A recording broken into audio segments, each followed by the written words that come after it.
అసలు హనుమ యొక్క అనుగ్రహం కలగడానికి ఒకే ఒక ప్రధాన మార్గంగా చెప్పబడినది ఏది అంటే హనుమత్ ప్రదక్షిణములు.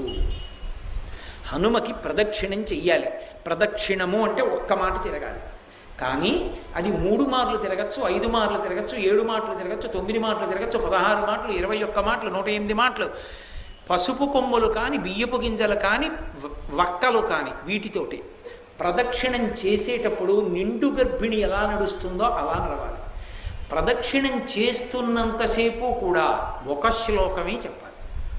రామనామ భజన చేస్తూ కూడా ప్రదక్షిణం చెయ్యకూడదు. హనుమత్ ప్రదక్షిణం చేసేటప్పుడు చెప్పవలసిన శ్లోకం ఏమిటో పరాశర సంహిత చెప్పింది.